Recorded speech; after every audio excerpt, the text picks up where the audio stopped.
Hey everyone, we're here today to talk about the best ways to maximize the Magic Arena economy.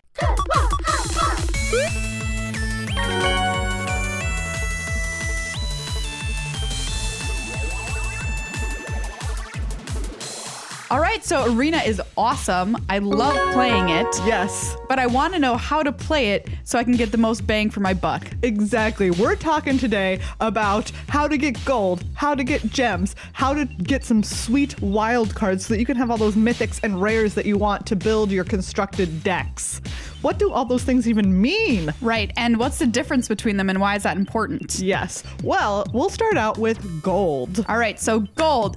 It can be used for some event entries like constructed events, quick drafts, and special formats, and to buy booster packs from the store. Yes. You cannot buy gold, however. Much unlike real life. Unlike real life, You cannot buy gold. You cannot purchase gold anywhere. However, there's so many easy ways to earn it. In fact, it's the easiest thing to earn on the Magic Arena economy. You can earn it by completing your daily quests, which are what pop up at the bottom of the screen, by just winning matches.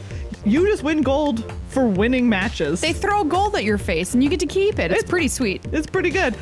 Or as a payout in traditional constructed events and weekly special events. All right, and this is opposed to the other kind of money on Arena. I know there's two kinds of currency. It is honestly a little bit weird. Yes. And those are called gems. That's right. Gems can be used for event entries also, like the traditional drafts. You can also use them to buy boosters from the store, though we do not recommend it unless you are buying in major bulk. Yeah, gems are a precious, precious resource on Arena, and you don't want to be spending them willy-nilly. Don't throw them at those booster packs. However, you can buy gems from the store, and you can also turn gold into gems. Unlike real life. Unlike real life. Well, I guess sort of if you're buying gems anyway. Yes. You understand. Because most events have gem payouts. So some you'll be paying in gems and you get gems out of them, but some you pay in gold and you get gems out of them. Yeah, and that's really the sweet spot of Magic Arena for sure. Exactly.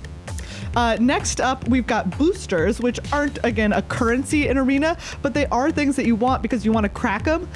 You get your rares out of your packs and sometimes your mythics, and also it gives you progress towards just creating mythic and rare and uncommon wild cards. So you can buy them from the store. Again, probably don't do that. It's not great value for what you're spending. But I love cracking fake packs. But you can also win them in events. A lot of events have booster pack payouts, and you also get them each week at 5, 10, and 15 wins. You'll get a single booster pack at each of those markers each week. I also want to talk about wild cards, and this is kind of how you help expand your standard decks that you're putting together, or really decks in any format that you're constructing yourself, because you're not going to have all the cards that you need to make every deck that you want to make in Arena. No, you make wild cards by, like we said a minute ago, opening those boosters. Yeah. Which is sweet. Sometimes you'll open a wild card, which is always nice. But even when you don't, you get that little progress bar filled towards making your next one. All right, let's talk a little bit about daily quests. Now, these are things you really want to keep your eye on if you're trying to maximize your money in the Arena economy. That's right. They are one of the hottest ways to make gold out there. Yeah, let's go farming. That's right, because you don't even have to win any games of Magic. Not necessarily. To make gold via your daily quests. No, you just have to play a certain number of creatures, cast creatures or spells or a certain color. There's a whole bunch of them. Yeah, a whole bunch of different ones. Sometimes they're even just stuff like dealing damage to your opponent. Yeah, which I love personally. So the top payout for those is 750 gold. Yes. And they range from 250, 500, and 750 is the range. And you can refresh one each week. And if any of those are not 750, it's worth it to refresh. Try it out. Just do it. Even if you have progress on a 500 one or something like that, no. It is worth it to try and refresh, spin the wheel, try and get the 750 gold payout because it's number one, worth it. And number two, these are usually pretty easy to achieve. You can build decks that are monocolored and just play in the free to play area of Arena. If you get quests that say, play 30 red creatures or something like that, you can have decks that are at the ready. It doesn't even matter if you win or lose, but you can complete your daily quests with them. Yep, and it's possible to play, like Maria said, with those constructed monocolor or two-color or pre-con decks that you've gotten through different Arena events without paying any gold for them at all. You can play ranked constructed without paying any gold, So that's pretty sweet. All right, next up, we're going to talk about the different kinds of events, what you're putting into them, and what your prospective payout is for each of those events so you can work on maximizing it. All right, I'm going to talk about my favorite one, which is quick drafts, which means best of one drafts. And the reason this is my personal favorite because this is the only way to turn your gold into gems on Arena. So this is going to become very important as we talk about the other kinds of formats that are available. Yeah, it has a 5,000 gold entry fee. There's also a gem option, but don't do this. Do not enter with gems. No. The return rate on gems is very poor. No, just pay your gold. Yes. Some of the benefits are also you don't have to have any cards. You're not going to have to turn wild cards into things for a constructed deck. You're just drafting, building a deck out of it, and you're ready to go. Yeah, great way to build your collection too. So the payout for those starts at 50 gems and a pack. Okay. And it goes up to 950 gems and 2 packs. So it's not a huge span, but it's 7 wins. That's the top end, and up to 3 losses. Yeah, so that's pretty generous amount of losses, first of all. And like we said, it is the only way to convert, and so it's going to become pretty important if you want to put yourself towards gems and other events on Arena. Generally, we found this to be a pretty reliable way to take that gold and make gems out of it. Like Maria said, 3 losses is super generous, so you're going to get up at the higher end of those wins for those events.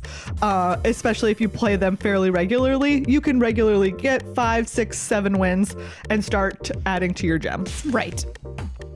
So the next kind of draft that you can consider are traditional drafts, which have a bit of a better payout than the quick drafts. Yes, their low end is lower, but their top end is much higher, so it scales very quickly. You get your investment back of 1,500 gems at only 4 wins. Sweet. Yeah, and everything after that, just gravy, as we say. Exactly. The max wins, which is 5, nets you 600 gems and 6 packs. That's pretty good. So much. Yeah, the drawback here, though, is, of course, that you're playing, first of all, best of 3, which, isn't a drawback for people who love Magic. But for newer players, it can be a tiny bit daunting. But also, you only get 2 losses in this format, 2 losses and you're out. So you're playing both to fewer wins at the top end, but you have fewer losses to give. Next up, we've got constructed events, traditional constructed, and special events. These you're also going to want to pay in gold, even though the gem price, if it's on there, is very low. Don't. Again, don't do it. Don't Gems do it. are so much harder to earn than that gold. Yeah. Gold you can accumulate through those daily quests, and gems you just can't. Sometimes you'll also get some sweet promo cards from those. Yes. And the quality of the promo cards, the rarity that you get, depends on how many wins that you have. Yeah, I love that Magic offers cards for your wins because it's just a really neat way to kind of build your collection, and it's really fun to see which ones you pull based on how well you do in the event too. I really like them. Yes, and we're going to reiterate it one more time. Don't enter with gems if an event only pays in gold. No. It's a trap. It's a trap. Last up, we've got Sealed.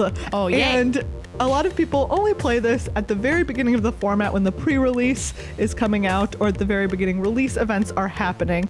But Sealed is a great way to get lots of cards because you're opening 6 boosters, which is super sweet. But you need 6 wins to get back your entry. Out of how many? Out of, you have 7 wins is the max. Wow. That only nets you 200 gems and 3 packs. It is a 3-loss event.